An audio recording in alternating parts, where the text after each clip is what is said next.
Bismillahirrahmanirrahim.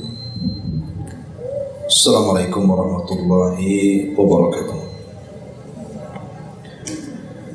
Alhamdulillah wassalatu wassalamu ala Rasulillah wa ala alihi wa sahbihi wa mawala wa la hawla wa la quwata illa billahi wa ba'du. Kita lanjutkan kajian kita masih membahas kitab Al-Janaiz, dan kita masih masuk pada hadis dari Buraidah radhiyallahu an, di mana Nabi sallallahu alaihi wasallam bersabda, al-mu'minu yamutu bi arakil jabin, bahwa seorang mukmin itu meninggal dengan berkeringat di dahinya. Hadis ini dikeluarkan oleh imam yang tiga dan disahihkan oleh Al-Imam Ibnu Hibban radhiyallahu anhu.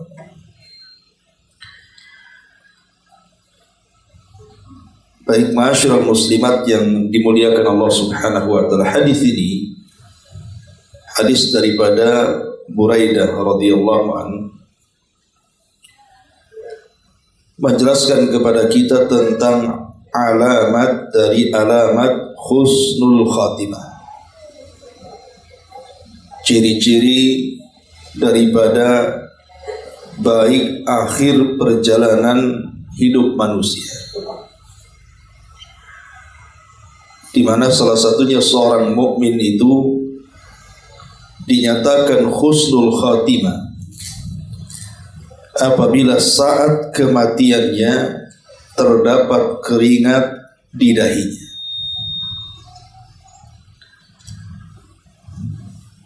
Apa yang dimaksud keringat di dahinya itu? Sebagian syurah al-hadis, para pensyarah hadis mengatakan maksudnya ibaratun an syiddatil mauti, karena keringat di dahi itu menunjukkan tentang kerasnya saat kematian. Dan kerasnya saat kematian itu kalau dialami seorang mukmin, maka boleh jadi itu akhir daripada pengguguran dosa dia. Jadi dengan kerasnya dia menghadapi kematian seorang mukmin sampai mengeluarkan keringat di dahinya, menunjukkan bahwa seorang mukmin saat kematian penuh dengan perjuangan,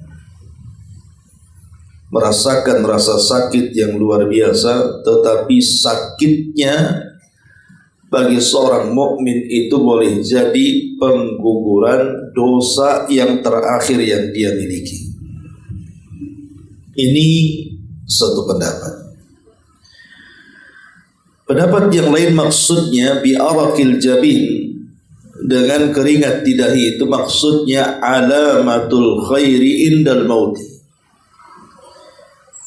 Itulah tanda-tanda yang menunjukkan kebaikan saat menjelang ajalnya. Jadi tanda-tanda kebaikan saat menjelang ajalnya seorang mukmin itu ditandai dengan adanya keringat di dahinya. Padahal terkadang cuacanya sangat dingin tapi bisa berkeringat. Itu menunjukkan bahwa ada tanda-tanda kebaikan saat kematiannya. Al-Imam Ibnul Malik rahimahullahu ta'ala, beliau mengatakan yashtaddul maut 'alal mu'min bihaitsu ya'riku jabinahu min asyiddati litamhisi dhunubihi aw litazayyudi darajatihi. Katanya Ibnul Malik, dia mengatakan yashtaddul mautu 'alal mu'min, terkadang kematian bagi seorang mukmin itu sangat keras. Bihaitsu ya'riku jabinah, di mana seorang mukmin itu berkeringat dahinya minasyiddah, karena kerasnya dia menghadapi kematian. Tidak lain dan bukan, kata beliau, hikmahnya adalah litamhisi dzunubihi, pertama untuk menggugurkan dosa-dosanya, atau litazayyud darajati, atau boleh jadi untuk menambah tingkatan derajatnya di surga. Ma'asyiral muslimat yang dimuliakan Allah Subhanahu wa taala. Jadi di sini ada dua hikmah kenapa di antara alamat kebaikan seorang mukmin itu ada alamat di dahinya dengan keluarnya keringat, karena di situ tanda bahwa dosa-dosanya akan diampuni atau derajatnya akan ditinggikan.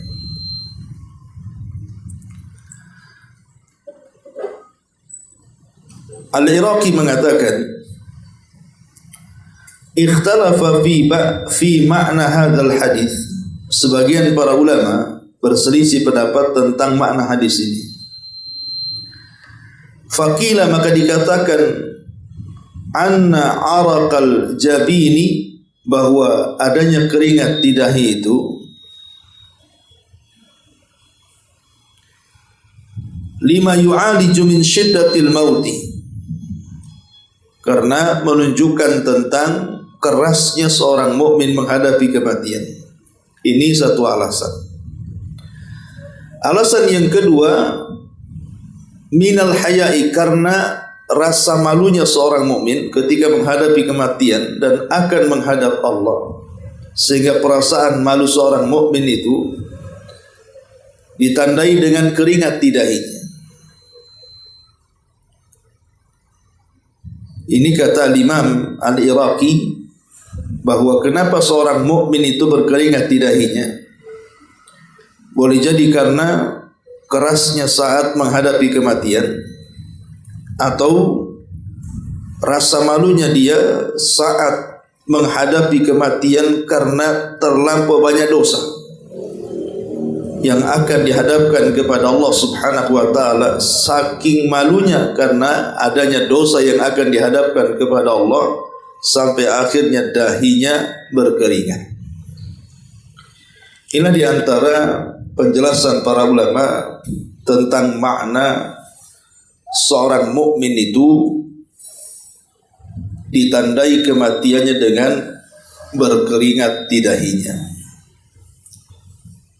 Ma'asyiral muslimat yang dimuliakan Allah Subhanahu wa taala.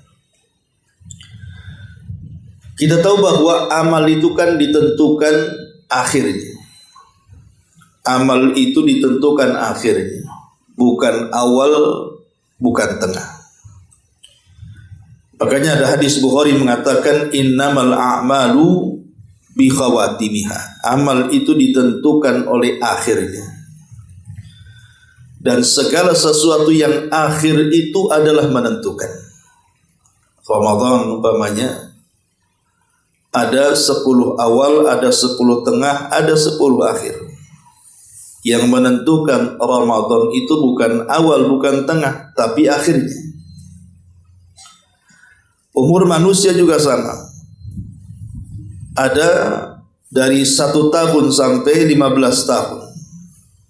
Itu masa-masa remaja. Kemudian dari 15 tahun ke 40 tahun itu masa-masa dewasa. Kemudian dari 40 tahun sampai menjelang kematiannya itu masa-masa tua. Artinya yang menentukan kehidupan seseorang baik buruknya. Jadi sesuatu yang akhir itu yang menentukan. Makanya seorang mukmin itu dia harus takut kalau seandainya akhir perjalanan hidupnya itu ditutup dengan su'ul khatimah. Dari sini Allah Subhanahu wa taala mengatakan, wala tamutunna illa wa antum muslimun. Janganlah kalian mati kecuali kalian mati dalam posisi menjadi orang-orang yang muslim.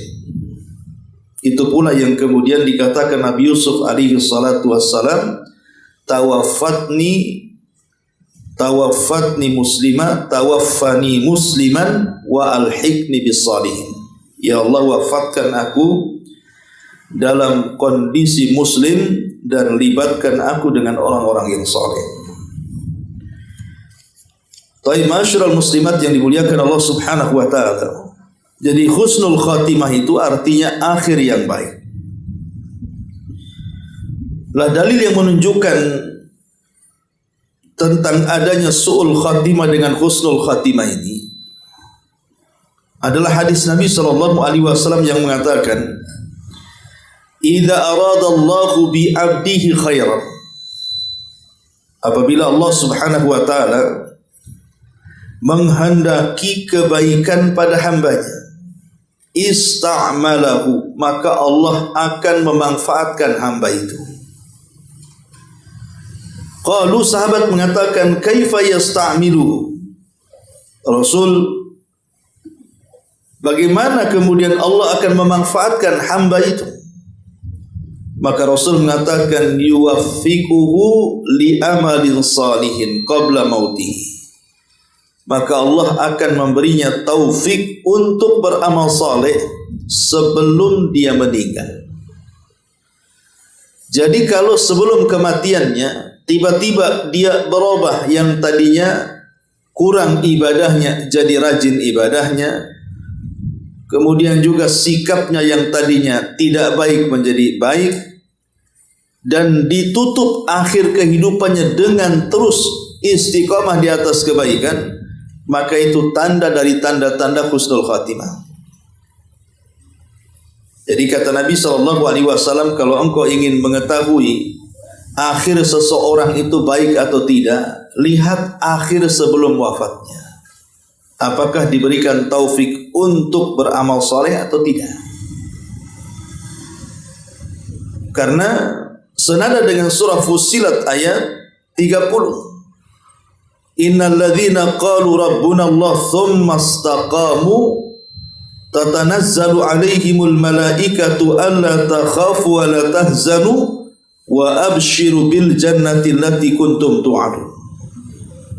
Sungguhnya orang-orang yang mengatakan Rabb kami Allah, kemudian mereka istiqamah dengan pendirian itu, maka para malaikat akan turun kepada mereka dan akan mengatakan, janganlah kamu takut, jangan pula engkau sedih, dan bergembiralah karena surga sudah menantimu.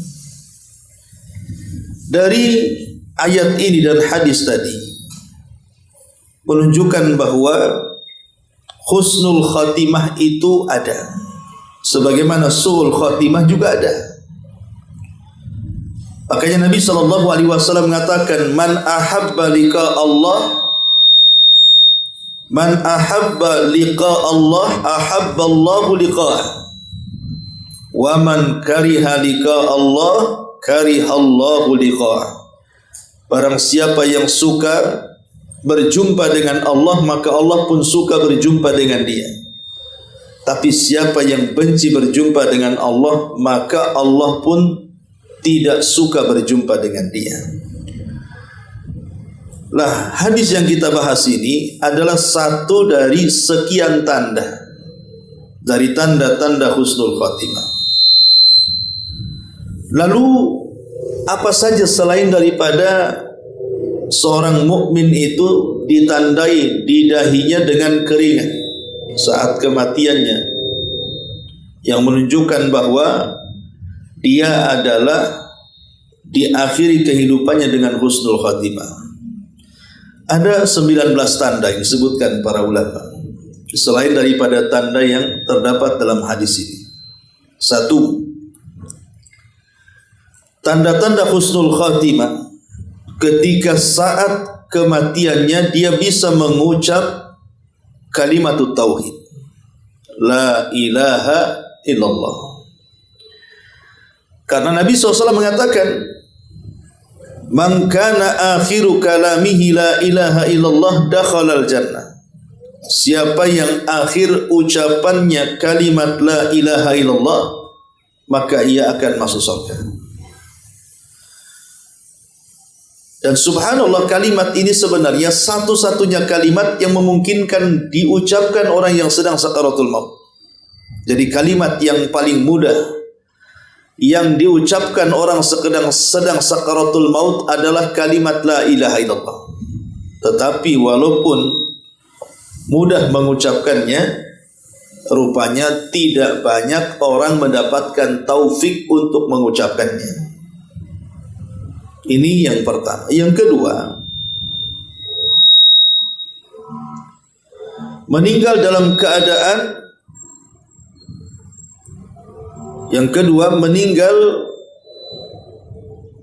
dalam keadaan mati syahid di peperangan. Dan itu disebutkan di dalam sebuah hadis Nabi SAW mengatakan, ya, terlalu ini ya. Coba agak dijauhkan. Ya. Dan itu disebutkan di dalam ayat surah Ali Imran ayat 169 sampai 171. Wala tahsabanna alladhina qutilu fi sabilillahi amwatan bal ahya inda rabbihim yurzaqun. Janganlah kamu mengira bahwa orang-orang yang gugur di jalan Allah itu mati, bahkan mereka itu hidup di sisi Tuhannya dengan mendapatkan rizki yang terus menerus. Ayat ini ada asbab nuzulnya.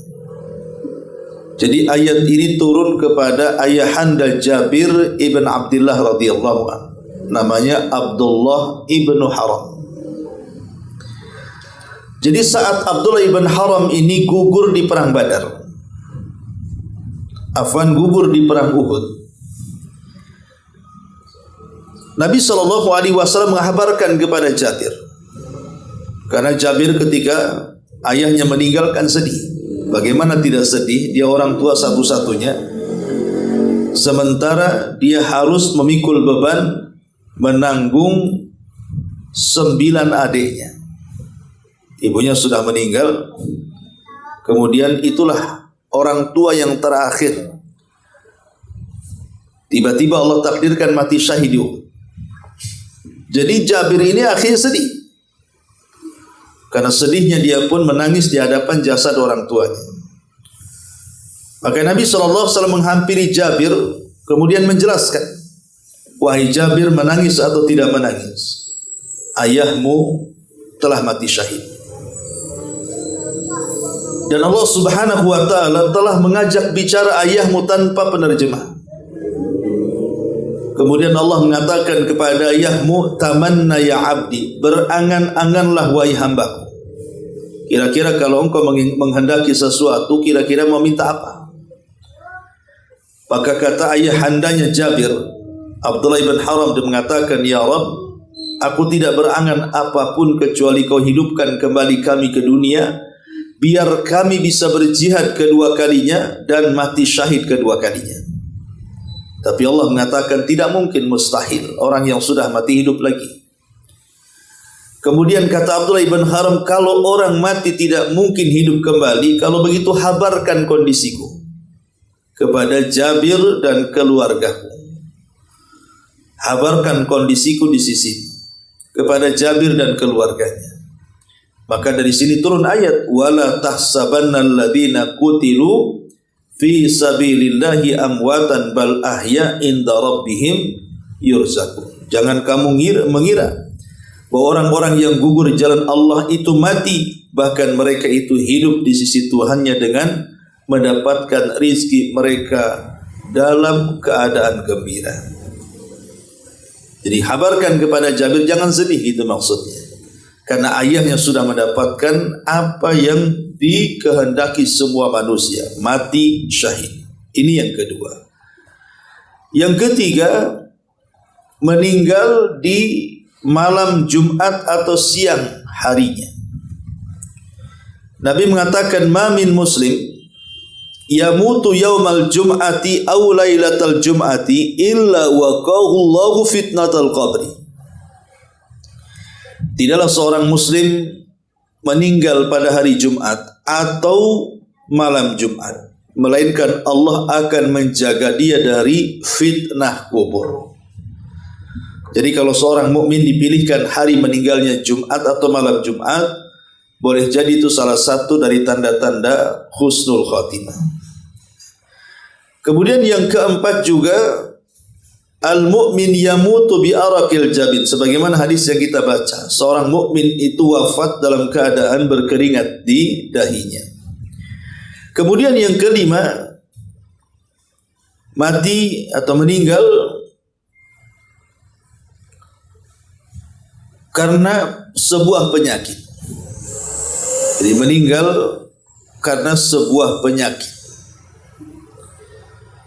Nabi SAW mengatakan, at-ta'un syahadatu likulli muslim. Wabah penyakit ta'un itu adalah mati syahid bagi setiap muslim.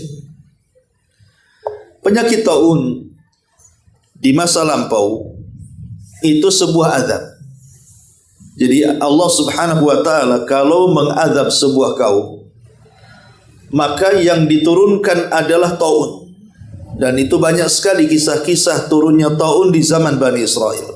Umpamanya kisah tentang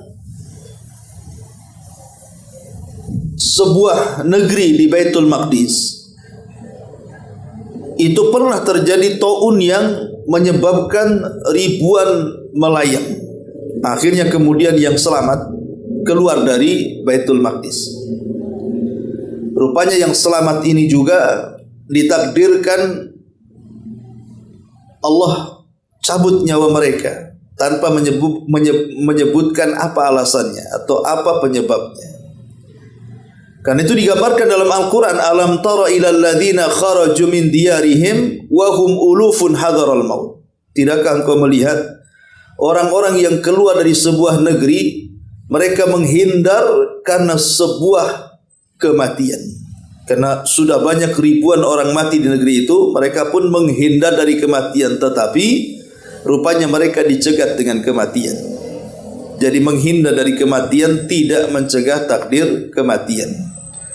Orang tidak mati karena wabah, bisa saja mati karena yang lain.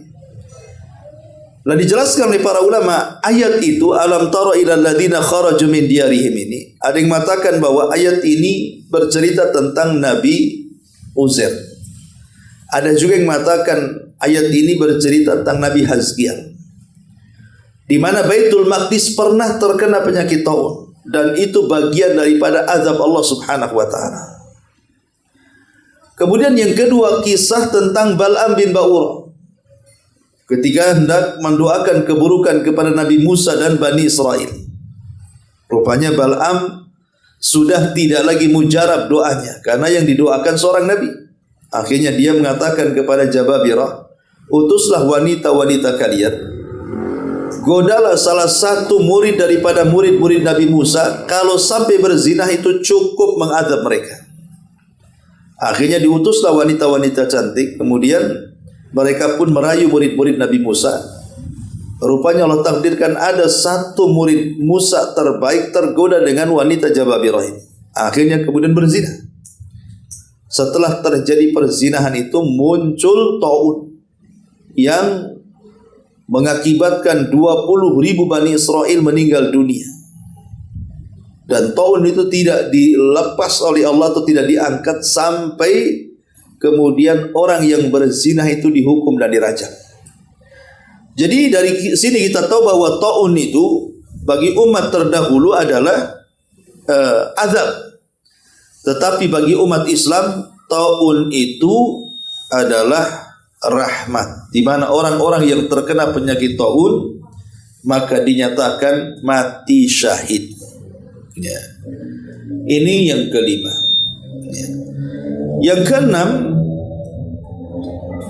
meninggal dalam kondisi melaksanakan sebuah kebaikan atau ibadah.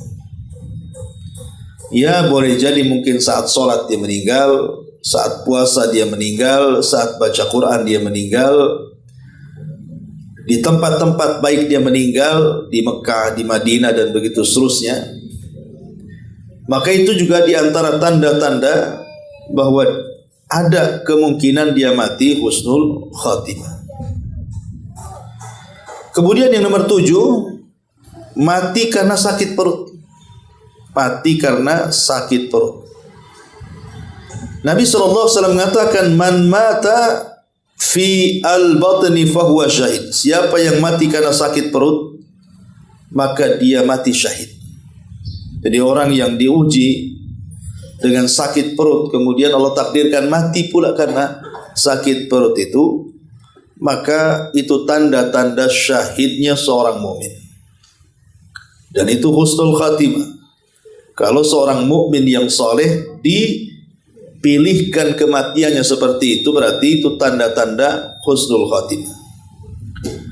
Kemudian juga yang ke-8, mati dalam posisi tenggelam.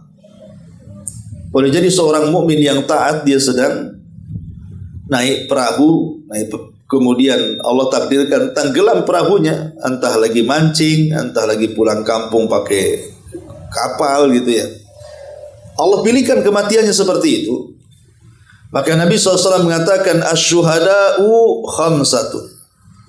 Orang yang mati syahid itu ada 5. Salah satunya adalah al-ghariqu, orang yang mati tenggelam.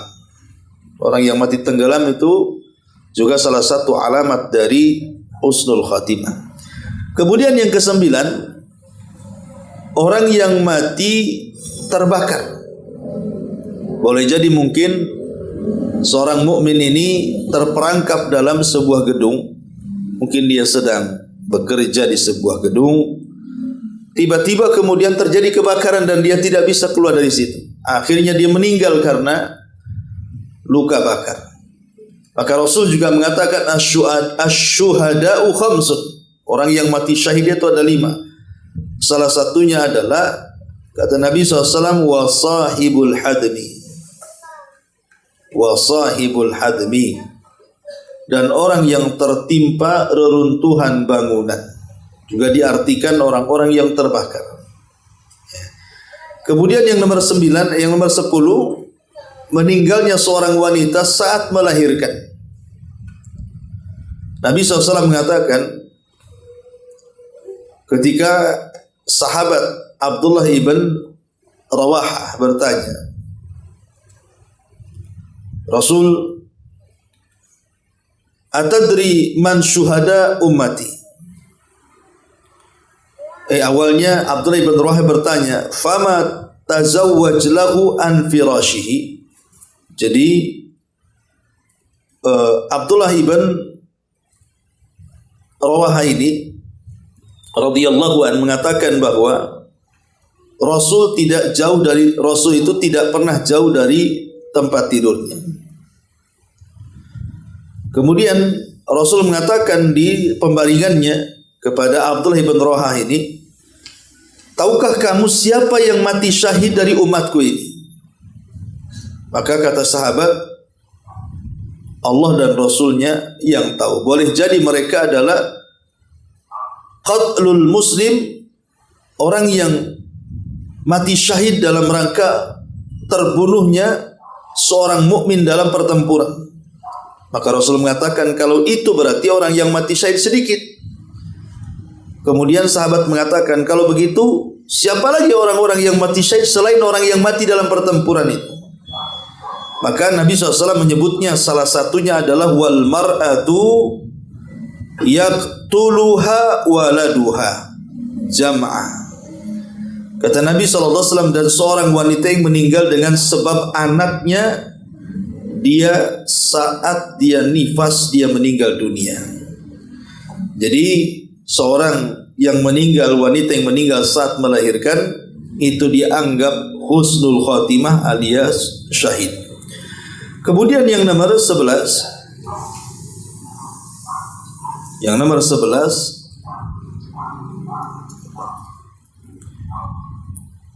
Ada yang mengatakan bahwa orang yang meninggal diberikan penyakit pinggang seperti memar atau angin yang tertahan di pinggang, semacam angin duduk, ya.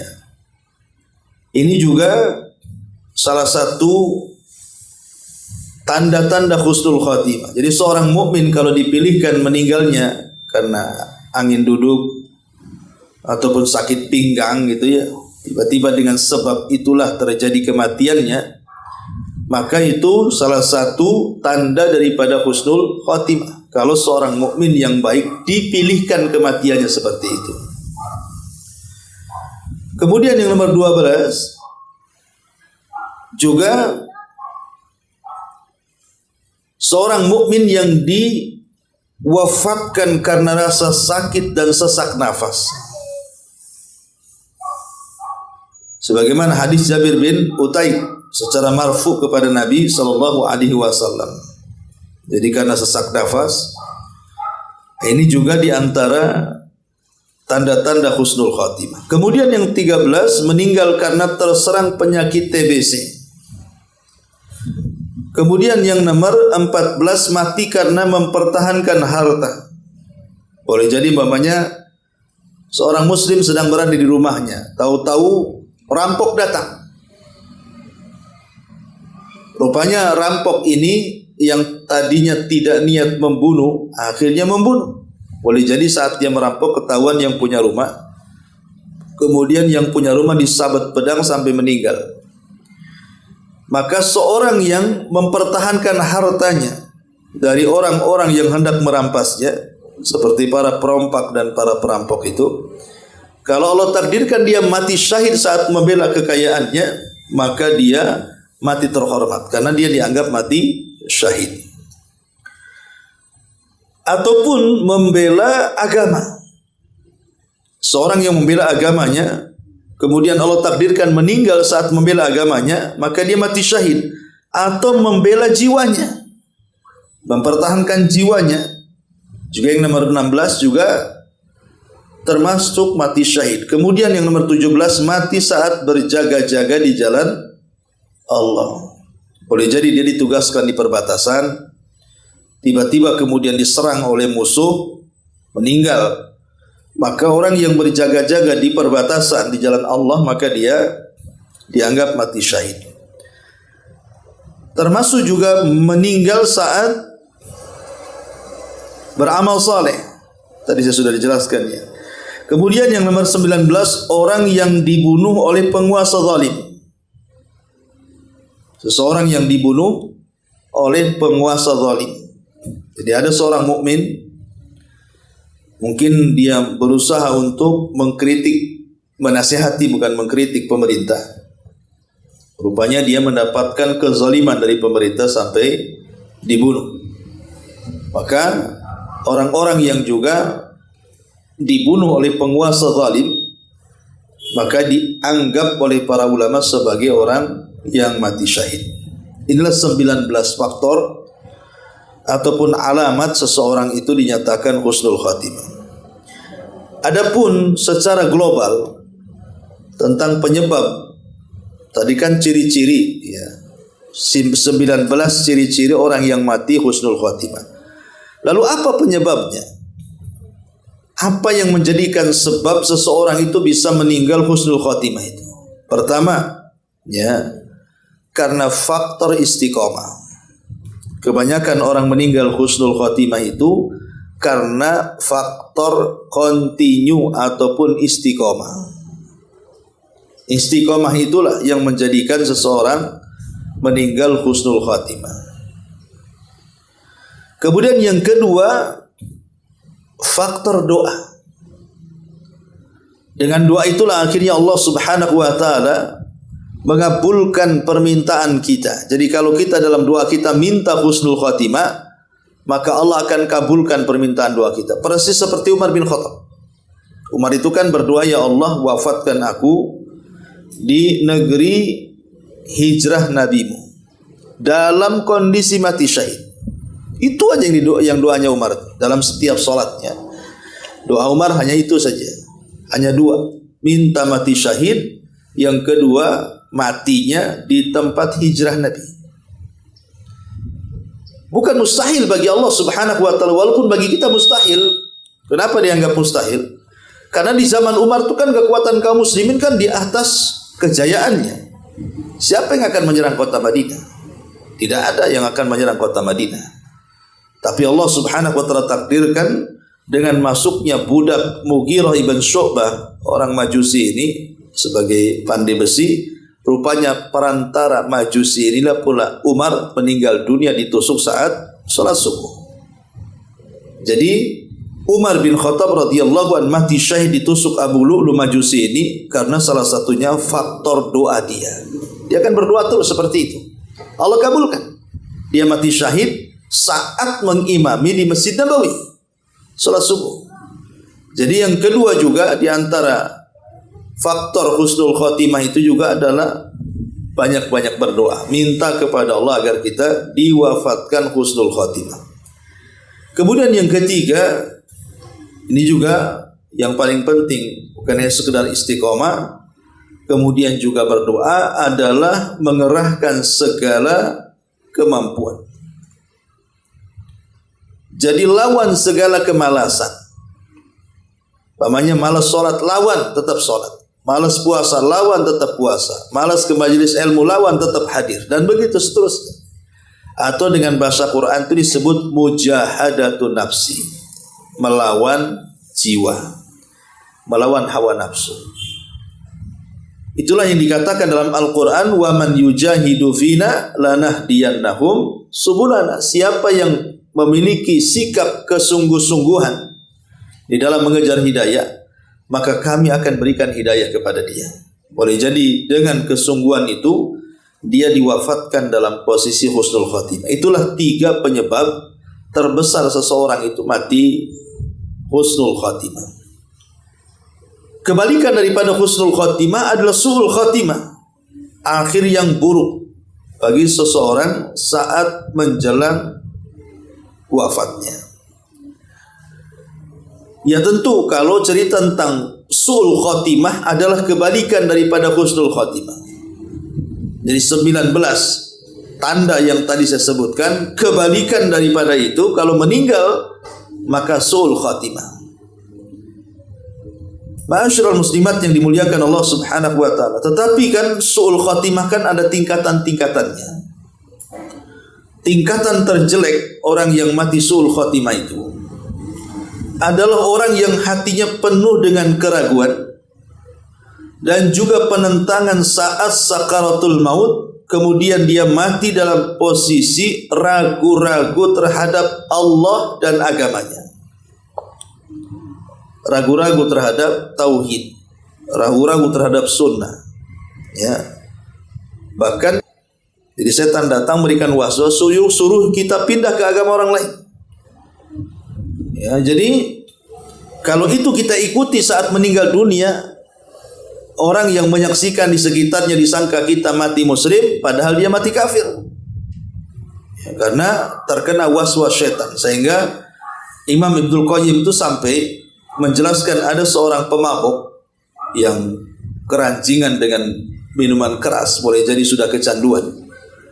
Jadi saat meninggal dunia, overdosis itu, dia ditalkin untuk mengucapkan kalimat la ilaha illallah, al jaza min jinsil amal. Balasannya disesuaikan dengan amalannya. Ketika di dunia dia mabuk, maka saat kematiannya dia mabuk juga. Jadi dia mengatakan kepada orang yang mentalkinnya, kafartu bima taqul. Aku kufur dengan ucapan yang kau ucapkan. Jadi setiap pentalkin mengatakan katakan la ilaha illallah, maka dia pun mengatakan aku kufur dengan kalimat itu. Itulah namanya al-jaza min jinsil amal. Karena saat sebelum meninggalnya, sehingga saat kematiannya Allah buat mabuk, sehingga dia tidak sadar apa yang ditalkinkan di telinganya, malah dia kufur dengan kalimat itu, naudzubillah. Jadi itu tingkatan terjelek dalam sul khatimah, ketika hatinya dipenuhi dengan keraguan dan penentangan saat sakaratul maut. Kemudian yang kedua, ya tingkatan yang lebih rendah daripada itu, orang yang hatinya cenderung kepada urusan dunia, ya, atau keinginan syahwatnya. Umpamanya ketika sebelum wafatnya justru dia menasihati keluarganya agar menjaga dunianya. Sebelum meninggal wasiatnya, tolong itu kebun belakang rumah jangan dijual, umpamanya kan. Terus meninggal. Ya. Kalau seandainya wasiatnya sebelum meninggal kok masalah dunia saja, ya tolong tuh perusahaan tuh jaga, ya. Kemudian meninggal. Atau nanti kalau saya sembuh antar saya ke Singapura, ngapain jalan-jalan nengok singa, terus meninggal. Jadi kan ini kalimat-kalimat yang bersifat duniawi kemudian diakhiri dengan kalimat-kalimat dunia, ini suul khotimah namanya. Tetapi tingkatannya lebih rendah, ya kan? Karena tingkatan yang pertama itu kan memang menentang, ragu-ragu dengan tauhid, dengan syahadat gitu. Kalau yang kedua kan tidak, dia hanya cenderung kepada dunia saja sebelum wafatnya. Tapi dua-duanya menunjukkan apa? Tingkatan bahwa orang itu meninggal su'ul khotimah. Nah dari sinilah kita tahu uraian-uraian bahwa seorang muslim itu harus berdoa kepada Allah Subhanahu wa taala dan diwafatkan dengan 19 tanda yang disebutkan para ulama. Wallahu alam, ini diantara keterangan hadis Buraidah radhiyallahu anhu. Baik, sampai di sini kita buat tanya jawab saja.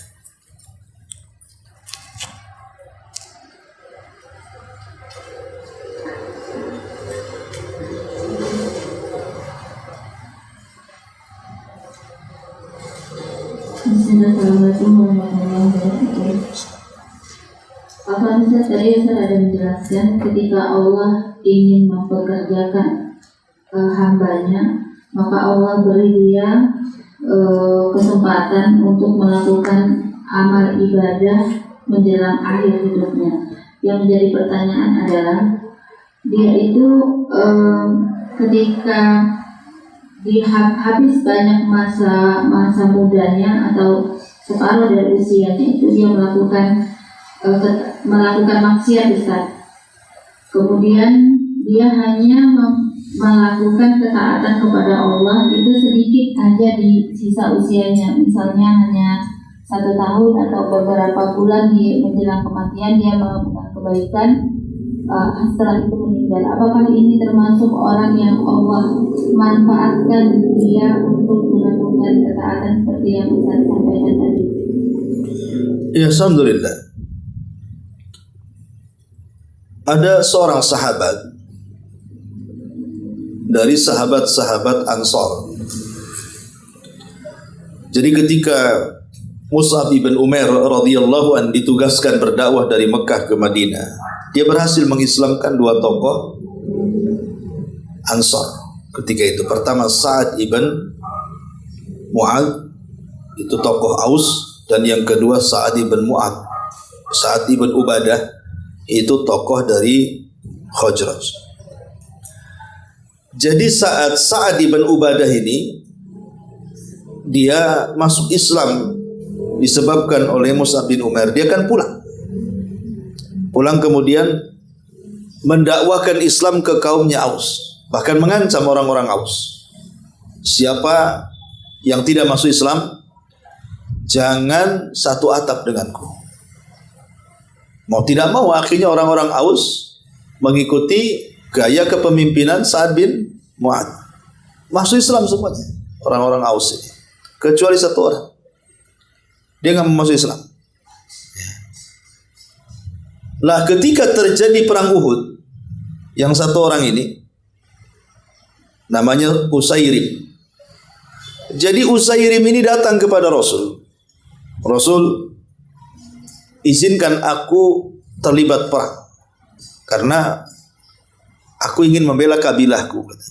Kata Rasul, tidak bisa, kamu masih musyrik. Kalau kau ingin berperang masuk Islam, kata Rasul. Kata Usairim, nggak mau saya. Kalau kau nggak mau, nggak bisa kau terlibat perang.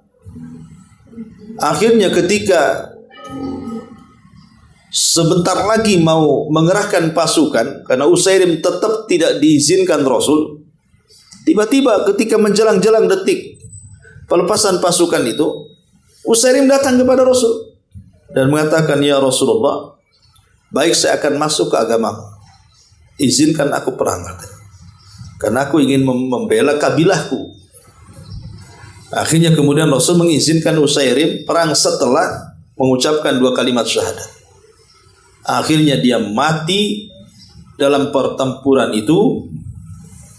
Kemudian Nabi SAW mengatakan, Usairim fil jannah, Usairim ada di surga. Abu Hurairah radhiyallahu anhu ketika meriwayatkan hadis ini, dia mengatakan kepada orang-orang, tahukah kalian siapa manusia yang tidak pernah sujud walaupun 1 kali, tapi dia bisa masuk surga? Sahabat mengatakan, kau cerita aja wahai Abu Hurairah. Kata Abu Hurairah, ada. Kemudian Abu Hurairah menunjukkan kisahnya Usairim. Itulah Usairim. Dia tidak pernah sujud, tidak pernah ruku, tidak pernah sholat, tapi bisa masuk surga. Kenapa? Karena mati syahid di akhir hayatnya, dia masuk Islam, kemudian mati syahid. Lah kalau seandainya Usairim saja yang seumur hidupnya menyekutukan Allah Subhanahu wa taala, hanya dalam waktu 1 hari dia bertobat, masuk Islam, kemudian mengucapkan 2 kalimat syahadat, di hari itu dia mati syahid dan gugur, Rasul mengatakan masuk surga. Ya, berarti apa yang digambarkan tadi, bahwa orang yang boleh jadi mungkin selama 50 tahun bergelimang maksiat, kemudian sebelum ajalnya 10 tahun dia berhijrah dan bertobat, ya Allah Subhanahu wa taala boleh jadi memilih kematiannya husnul khatimah. Karena hadisnya kan jelas, Innallaha idza arada al-'abda bi khairin ajjalahu atau ista'malahu.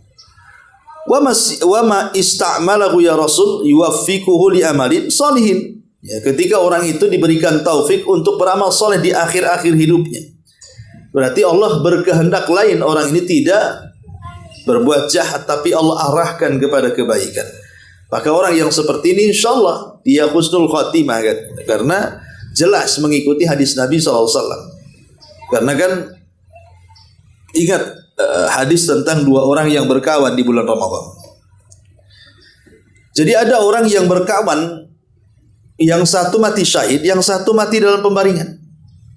Tapi dua-duanya masuk Islam di zaman Rasul, sama masuk Islamnya. Cuman yang satunya semangat beribadah, kemudian semangat jihad, akhirnya mati syahid.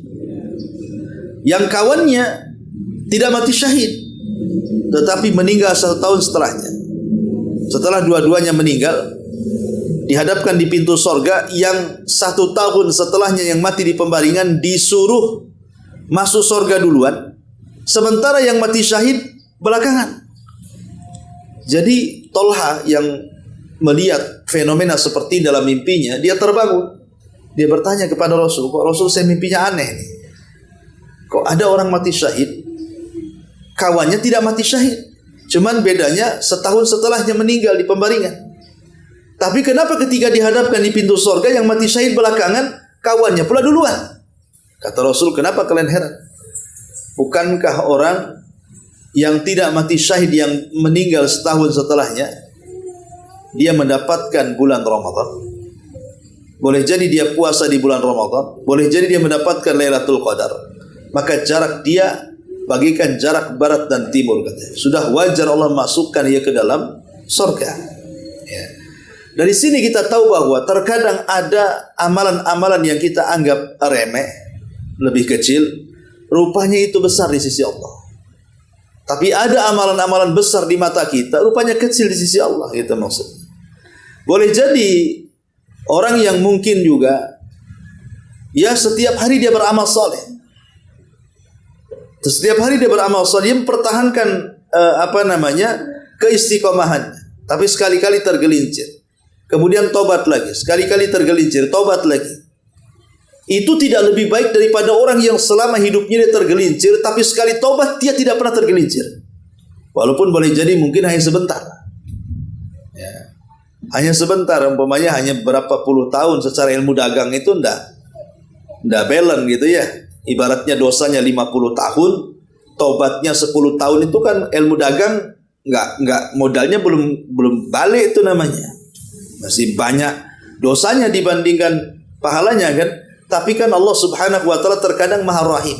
Diberikannya waktu-waktu tertentu di mana waktu itu kalau kita dapat umpamanya bisa menutup dosa-dosa kita seperti Lailatul Qadar. Kalau orang mendapatkan Lailatul Qadar berarti sama dengan beribadah 83 tahun, itu kan bisa nutup dosa. Nah, contoh seperti itu ya. Maka pertanyaan tadi ya bisa saja orang yang ditutup kehidupannya dengan kebaikan maka masuk di antara husnul khatimah. Wallahu a'lam. Satu lagi Ustaz, kembali kepada topik yang tadi Ustaz, sebab-sebab husnul khatimah adalah yang istiqomah. Nah, istiqomah ini apakah dia keterusan dalam ketaatan atau orang yang jatuh kemudian tobat, jatuh kemudian tobat, jatuh ke dalam maksiat kemudian tobat lagi, apakah ini bisa disebut dia istiqomah dalam hidupnya Ustaz? Ya, alhamdulillah. Istiqomah itu bukan orang yang tidak pernah maksiat, karena tidak ada manusianya yang tidak maksiat. Manusia itu bukan malaikat yang sama sekali tidak berbuat dosa ya. Tapi orang istiqomah itu kan orang yang senantiasa tetap berjalan di atas relnya. Artinya seperti yang tadi katakan, kalau dia bertobat, kalau dia melakukan dosa, segera dia bertobat dan melakukan dosanya karena memang terkalahkan syahwatnya, bukan mengumbar syahwatnya. Beda terkalahkan syahwat dengan mengumbar syahwatnya. Kalau terkalahkan syahwat kan ketika dia melakukan dosa satu kali dia langsung tobat. Tapi kalau mengumbar syahwat kan berkali-kali diingatkan baru dia tobat. Ya. Jadi istiqomah banyak para ulama yang kemudian mereka tergelincir kemudian diarahkan oleh kawan-kawannya, oleh murid-muridnya, akhirnya balik lagi istiqomah. Nah, jadi istiqomah tidak mesti orang tidak jatuh ke dalam dosa, karena tidak ada orang yang tidak jatuh ke dosa ya. Tapi maksudnya kalau dia pun jatuh ke dosa maka dia segera bertobat. Dia segera bertobat kepada Allah Azza wa Jalla. Karena Allah mengatakan innal ladzina qalu rabbuna Allah tsumma istaqamu. Orang-orang yang mengatakan Rabb kami Allah kemudian istiqamah. Apa maksudnya Rabb kami Allah kemudian istiqamah? Jadi orang-orang yang mengatakan Rabb kami Allah, ketika kita katakan Rabb kami Allah berarti konsekuensinya apa yang Allah perintahkan kita lakukan. Apa yang Allah larang kita tinggalkan. Apa yang Allah haramkan kita jauhi. Apa yang Allah halalkan kita nikmati. Itulah istiqamah dengan 4 perkara itu.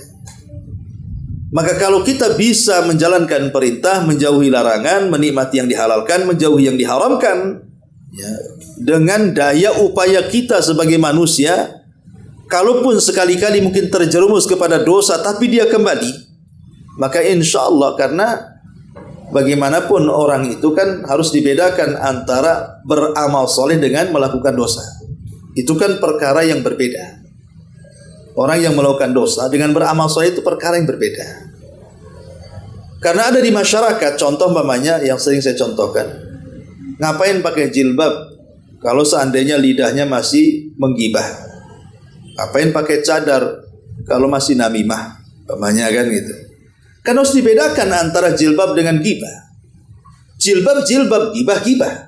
Ya. Orang pakai jilbab dapat pahala karena menutup auratnya. Orang yang menggibah dapat dosa karena dia berbuat dosa. Tinggal ditimbang saja nanti pahala dan dosanya. Mana yang lebih berat? Ya, kalau seandainya gibahnya lebih berat dibandingkan jilbabnya, ya masuk neraka kan begitu. Oh, mungkin jilbabnya lebih besar pahalanya dibandingkan dosa gibahnya, ya ada kemungkinan masuk surga.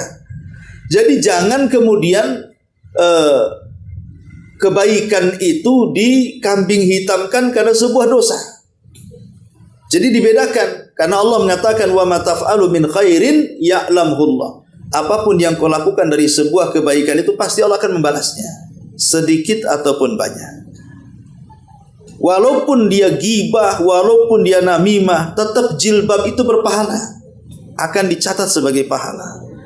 Sebab kalau seandainya gara-gara ucapan daripada kau pakai jilbab tapi menggibah, bagus kau copot aja jilbabnya. Akhirnya dicopot jilbabnya, gibah terus. Itu kan kuadrat jadinya kan, dosanya kan. Pertama dapat dosa gibah, yang kedua dapat dosa membuka aurat kan. Dobelan masuk nerakanya jadinya. Yang tadinya satu kesalahannya jadi dua jadinya. Nah, jadi harus dibedakan antara orang yang melakukan kebaikan dengan orang yang melakukan kejahatan. Tapi umumnya biasanya orang yang melakukan kebaikan itu bisa mengerem kejahatan. Seperti sholat, orang yang suka sholat bisa mencegah perbuatan keji dan kemungkaran. Ustadz, ada orang sholat tapi masih berbuat keji, masih berbuat mungkar umpamanya kan. Berarti yang disalahkan bukan sholatnya, dia belum betul-betul sholat. Karena kalau meresapi sholat pasti dapat hidayah. Bukankah dalam sholat itu ada kalimat ihdinas siratal mustaqim? Kita minta hidayah kan. Berarti kalau dia dalam sholatnya diberikan hidayah, keluar dalam sholat pasti tidak mungkin bermaksiat.